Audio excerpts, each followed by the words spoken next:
Shalom Bapak Ibu Saudara yang dikasihi Tuhan. Kali ini kita akan melihat dari Yohanes pasal 21 ayat 20 sampai 25 dan kita berdoa terlebih dahulu. Bapa Sorgawi, terima kasih untuk kesempatan sekali lagi kami boleh belajar firman-Mu. Urapi kami dengan Rohul Kudus-Mu supaya kami mendengarkan sungguh-sungguh dan kami siap diubahkan oleh firman-Mu. Urapi hamba-Mu juga yang akan menyampaikan, kiranya penuh kasih karunia dan kuat kuasa daripada Tuhan. Dalam nama Yesus hamba-Mu berdoa, amin. Yohanes pasal 21 ayat 20 sampai 25, demikian firman Tuhan. Ketika Petrus berpaling, ia melihat bahwa murid yang dikasihi Yesus sedang mengikuti mereka, yaitu murid yang pada waktu mereka sedang makan bersama duduk dekat Yesus dan yang berkata, "Tuhan, siapakah dia yang akan menyerahkan Engkau?" Ketika Petrus melihat murid itu, ia berkata kepada Yesus, "Tuhan, apakah yang akan terjadi dengan dia ini?" Jawab Yesus, "Jikalau aku menghendaki supaya ia tinggal hidup sampai aku datang, itu bukan urusanmu, tetapi engkau ikutlah aku." Maka tersebarlah kabar di antara saudara-saudara itu bahwa murid itu tidak akan mati. Tetapi Yesus tidak mengatakan kepada Petrus bahwa murid itu tidak akan mati, melainkan, "Jikalau aku menghendaki supaya ia tinggal hidup sampai aku datang, itu bukan urusanmu." Bapak Ibu Saudara yang dikasihi Tuhan, pernah gak punya pengalaman yang sangat memalukan dalam hidup? Saya punya, saudara. Suatu malam saya dan Pak Sahat, suami saya, terpaksa bangun. Dan kami, saudara, panik karena menemukan anak pertama kami, Fani, demam sangat tinggi. Saudara, kami tunggu sampai dini hari, namun demamnya tidak turun-turun. Saudara, akhirnya kami sepakat membawanya ke dokter. Saudara, karena nyampe di praktek dokter itu masih sangat pagi, praktek dokter itu belum buka. Sambil nunggu, saudara, saya jalan mondar-mandir. Waktu itu, saudara, saya sedang hamil anak kedua, hamil tua, sangat besar perut saya, saudara. Gak berapa lama petugas pendaftaran datang. Saya suruh cepat-cepat Pak Sahat mendaftar supaya dapat giliran yang pertama, saudara. Tapi dokter masih belum datang, kami masih harus menunggu. Pasien lain pun, saudara, mulai berdatangan. Saudara, di antara pasien itu ada sepasang suami istri yang juga membawa anak mereka sakit. Tapi anehnya, pasangan suami istri itu nampak tenang-tenang saja. Saudara, saya kepo. Apa penyakit anak mereka itu sampai-sampai kedua orang tuanya kok bisa tenang-tenang aja?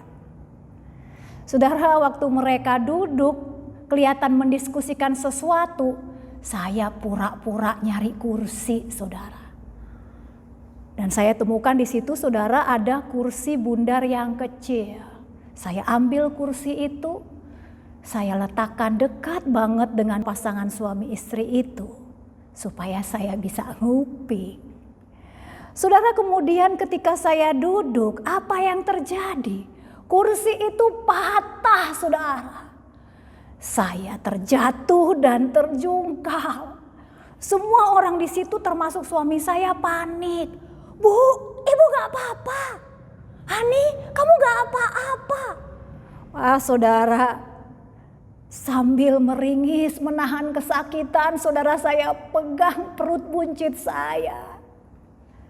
Sakitnya sih gak seberapa, saudara, tapi malunya itu aduh gak ketulungan, saudara. Saudara, baru saya tahu, terlalu ingin tahu urusan orang lain merugikan diri sendiri. Saudara, sebenarnya engkau dan saya dikaruniai Tuhan perasaan ingin tahu yang positif. Namanya kuriositas.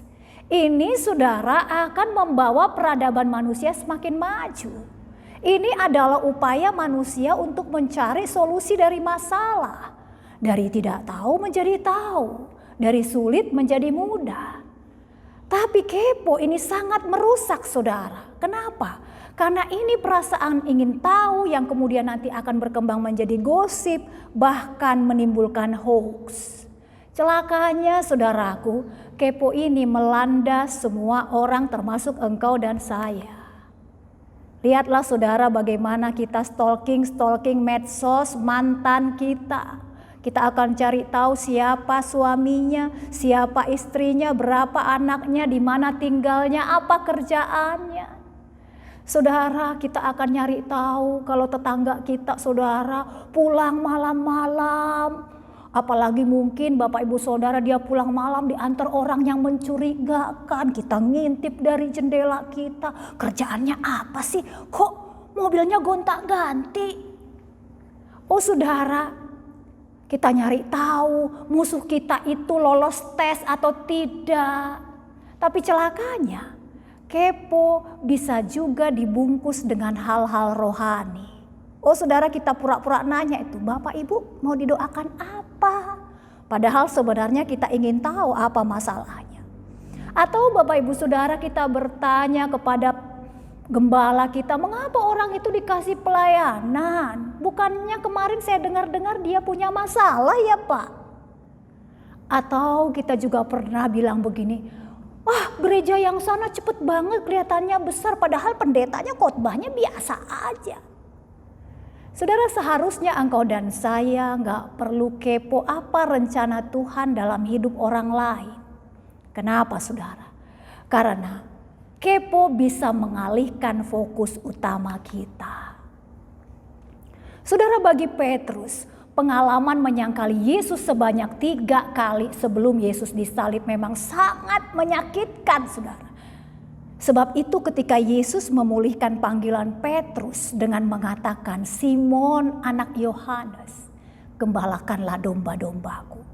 Mendengar itu begitu bahagianya Simon Petrus, Bapak Ibu Saudara. Namun kebahagiaannya itu seolah sirna seketika karena perkataan Yesus tidak berhenti di situ.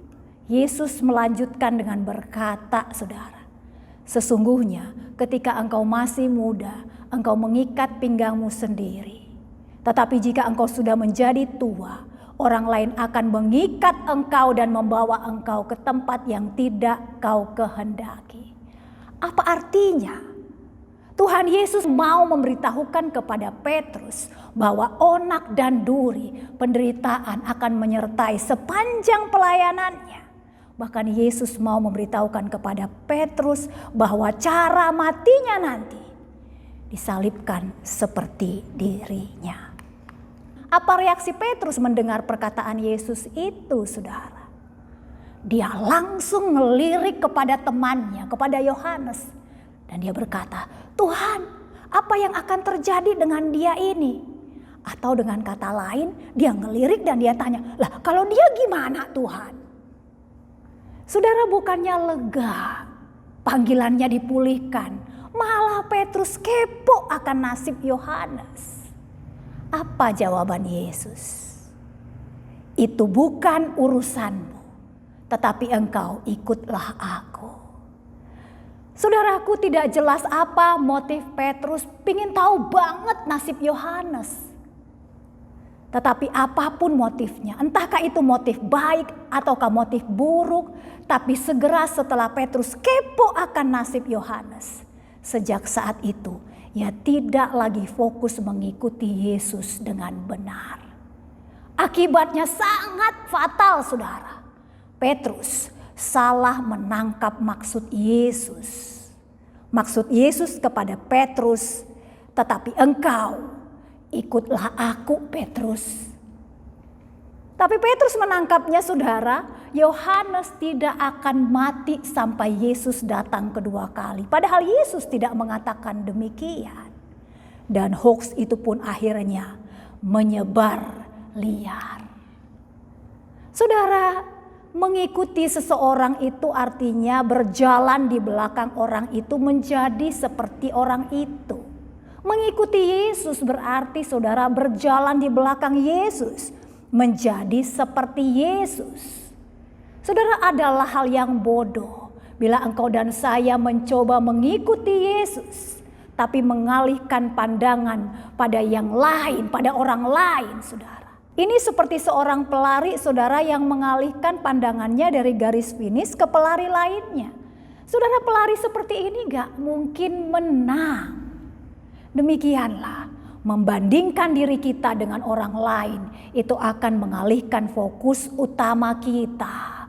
Bukan cuma kita gagal melakukan yang terbaik, tapi juga engkau dan saya akan gagal mencapai tujuan Yesus. Saudara, ada seorang jemaat mendatangi romonya. Dia berkata, saudara, "Romo, saya mau minta surat keterangan pindah gereja." Romonya nanya, "Kenapa?" Si jemaat itu menjawab, saudara, "Saya udah sebel banget gak cocok sama Pak Bambang. Mentang-mentang kaya, dia itu ngurusin semuanya seenak-enaknya. Di lingkungan iya, di gereja iya. Saya sudah enek Romo ngelihat wajahnya, yang lebih baik saya pindah aja." Saudara, melihat kerasnya hati si jemaat itu walaupun sudah dibujuk-bujuk, saudara. Akhirnya si Romo menyerah dan dia berkata, "Okelah Pak, saya akan memberikan surat pindah itu kepada Bapak dengan satu syarat." "Apa itu, Romo?" "Tolong Bapak mengelilingi gereja ini sebanyak 7 kali dengan membawa segelas air penuh." "Oh, gampang Romo." "Sebentar. Tapi air dalam gelas ini gak boleh berkurang sedikit pun." "Gimana?" "Gampang," kata si jemaat itu, saudara. Mulailah dia berkeliling, saudara. Dia bawa gelas itu, putaran pertama dan putaran kedua dia berhasil, saudara. Tapi di putaran ketiga, orang-orang mulai aneh melihatnya dan mulai ada yang nyeletuk, "Ih, ngapain Bapak itu? Aneh banget, jangan-jangan stres dia, stres." Saudara, si Bapak itu tidak bisa konsen. Makin lama orang berkumpul makin banyak. Dan celutukannya makin aneh-aneh. Bapak ini semakin gemeteran. Lalu kemudian Bapak Ibu Saudara, di putaran ke-7, air dalam gelasnya itu tinggal 1/4. Dan dengan sedih dia datang kepada Romo dan berkata, "Romo, airnya sudah tinggal 1/4. Lalu si Romo bertanya kepada Bapak itu, "Pak, Bapak tahu kenapa?" Si Bapak mengangguk. "Tahu Romo, waktu saya membawa air itu dan saya cuma ngelihat kepada gelas itu, saya berhasil. Tapi ketika saya mulai ngelihat orang-orang di sekitar saya, ya airnya tumpah banyak keluar Romo."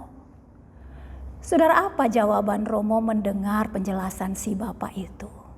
Dia berkata, "Betul Pak, itu sama. Kalau Bapak beribadah hanya fokus kepada Yesus, maka damai sejahtera di dalam hati Bapak tidak akan pernah hilang, selalu penuh.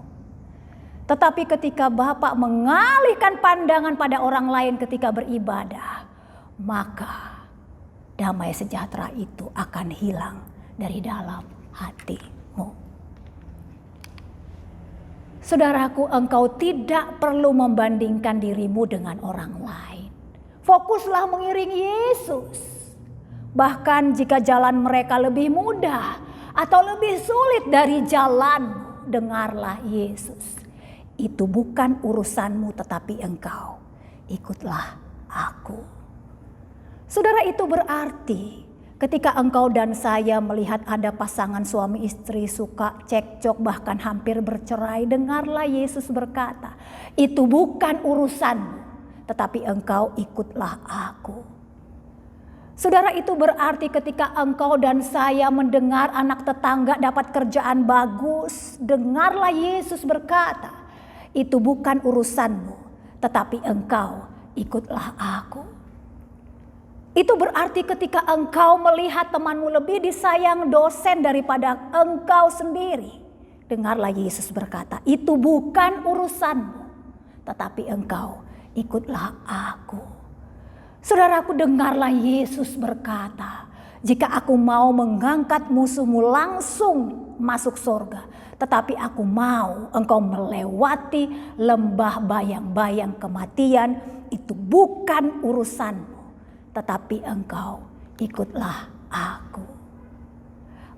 Oh saudaraku, fokusmu dan fokusku seharusnya bukan pada apa yang dilakukan orang lain untuk Kristus, atau apa yang dilakukan Kristus untuk orang lain.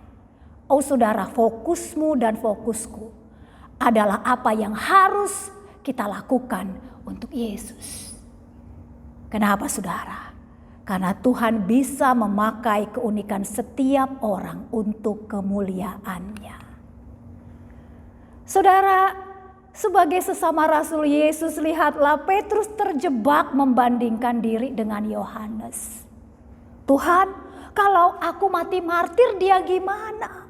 Tuhan, kok kayaknya engkau lebih sayang Yohanes daripada aku. Oh saudara, lihatlah. Siapa Petrus berani-beraninya mempertanyakan hikmat Tuhan Yesus? Memangnya Petrus tahu apa yang terbaik untuk dirinya? Memangnya Petrus tahu apa yang terbaik untuk pekerjaan Tuhan? Saudara, sebenarnya Petrus dan Yohanes ini adalah dua orang yang memiliki karakter yang sangat berbeda. Tetapi Tuhan Yesus mau memakai keduanya. Saudara, Petrus itu adalah seorang yang impulsif, meledak-ledak. Dia ini adalah seorang yang bertindak dulu baru mikir. Tuhan mau mendisiplin dia dengan melakukan pelatihan padanya. Apa pelatihannya?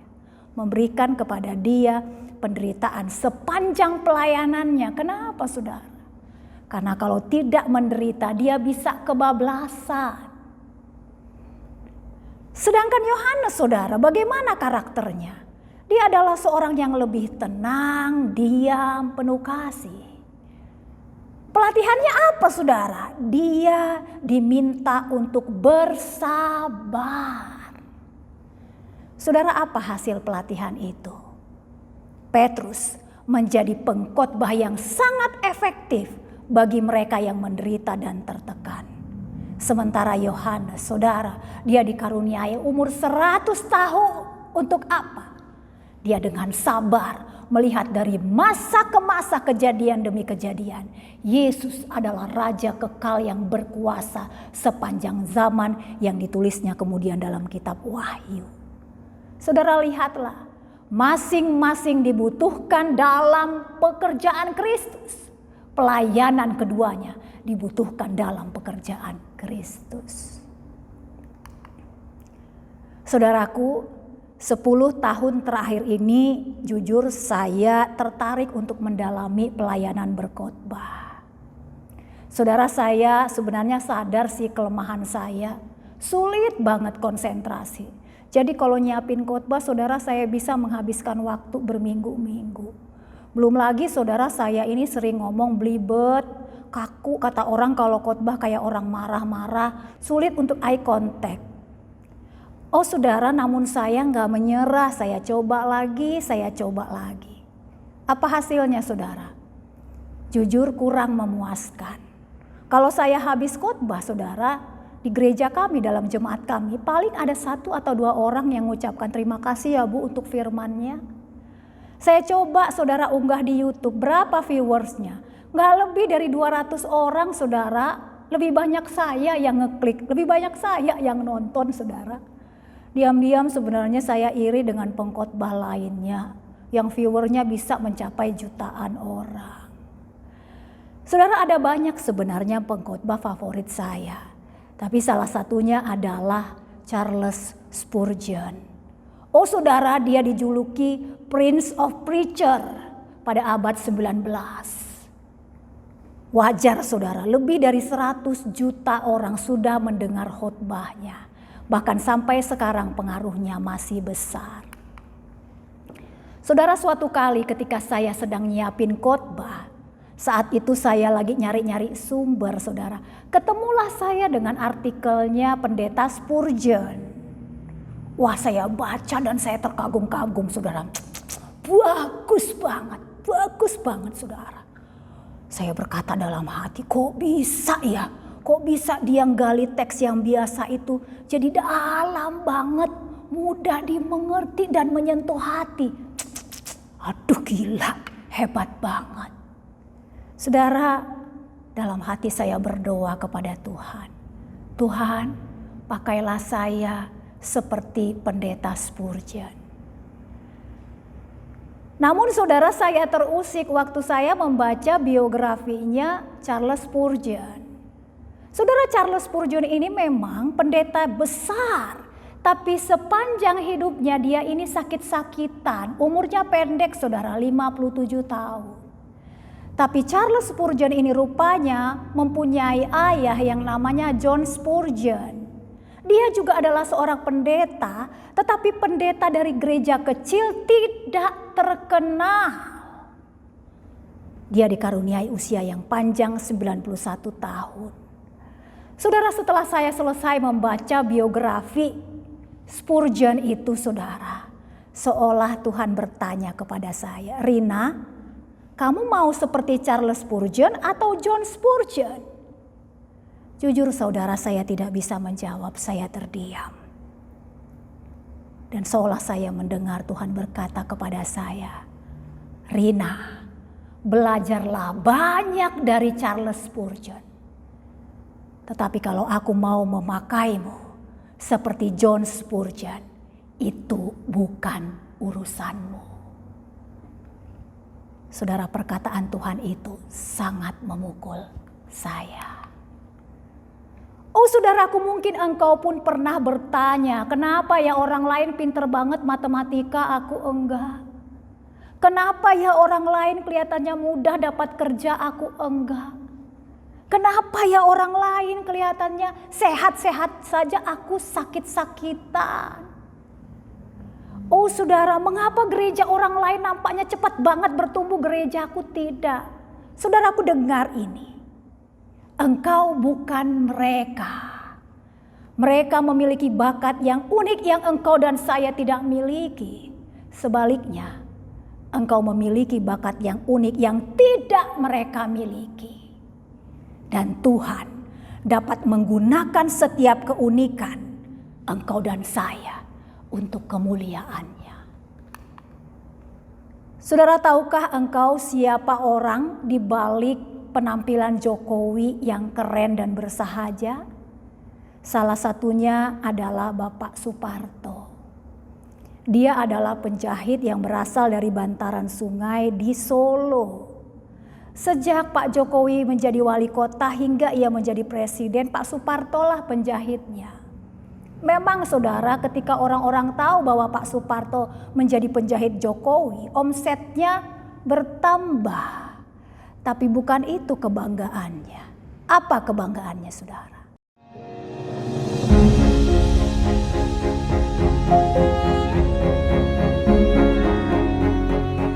Matur nuwun Bapak, panjenengan sampun perhatian kalih kula.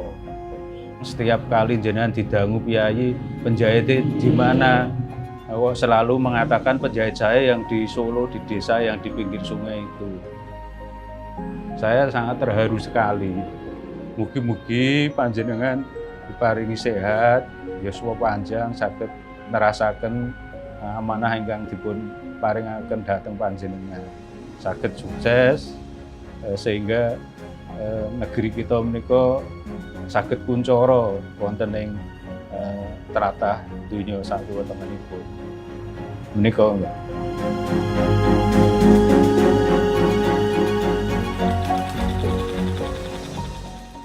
Saudara, kebanggaannya adalah melihat Jokowi tampil keren menjadi presiden yang hebat. Saudaraku, Suparto sadar dia hanyalah figuran, Jokowi lah tokoh utamanya. Oh saudaraku, dalam hidupmu dan hidupku, gak usah bersaing dengan siapapun, gak usah ngoyo nyari posisi. Tuhan mengaturnya. Saudaraku, ingatlah bahwa engkau dan saya sebenarnya bagian terkecil dari alam semesta ini. Siapa bagian terbesarnya? Yesus Kristus. Kita ini hanya figuran, saudara. Yesus Kristuslah tokoh utamanya. Saudara D.L. Moody, Billy Graham, memang mereka pengkhotbah besar pada masanya, tapi mereka sadar mereka pun hanya figuran. Yesus Kristuslah tokoh utamanya, saudara. Martin Luther, Calvin, memang saudara mereka adalah tokoh reformator yang mengubah gereja pada masanya. Tapi mereka pun tahu bahwa mereka pun hanyalah figuran. Yesuslah tokoh utamanya, saudara. Saudara, memang Paul Yonggi Cho, Rick Warren memiliki anggota jemaat ratusan ribu, saudara. Tapi mereka pun tahu mereka hanya figuran. Yesuslah tokoh utamanya. Saudara, memang Bill Gates, Elon Musk adalah orang paling kaya abad ini. Tapi mereka pun hanyalah figuran. Yesuslah tokoh utamanya. Saudara, sebesar apapun engkau dan saya hanyalah figuran. Yesuslah tokoh utamanya. Saudara, sebab itu jangan iri kalau Tuhan memakai orang lain dengan dahsyat. Tapi bersukacitalah karena Tuhan memampukan orang lain melakukan apa yang engkau dan saya nggak bisa lakukan. Apakah ada alasan untuk iri, saudara, kalau sebenarnya tujuannya sama, yaitu agar Yesus Kristus dimuliakan? Sebab itu saudara, coba lihat sekarang dirimu. Apa bakatmu, saudara? Apakah bakatmu memasak? Mungkin olahraga, mengajar, berkebun. Apapun itu, saudara. Jadilah versi terbaik dirimu. Mengapa? Karena kalau Tuhan mau memanggilmu menjadi orang penting di negara ini seperti Raja Daud. Atau kalau Tuhan mau memanggilmu dengan memberimu umur yang panjang seperti Yohanes. Atau bahkan Tuhan mau memanggilmu penuh dengan penderitaan seumur hidup seperti Petrus. Janganlah takut. Karena Tuhan juga mau memakaimu dan memakaiku. Saudara, apapun panggilanmu, gak usah iri dengan orang lain. Datanglah kepada Yesus dan katakan, Tuhan Yesus, saya ini adalah hamba-Mu. Pakailah hamba-Mu, karena Engkau yang tahu yang terbaik. Jadilah kehendak-Mu bagiku. Saudara, semoga pelayananmu dan pelayananku menjadi panggung pameran karya Kristus bagi dunia ini. Amin. Mari kita berdoa. Bapa Sorgawi, terima kasih. Engkau Tuhan menolong kami melalui firman hari ini. Bahwa kami harus berfokus kepada Engkau Yesus. Kami seringkali Tuhan kepo dengan orang lain. Iri dengan orang lain.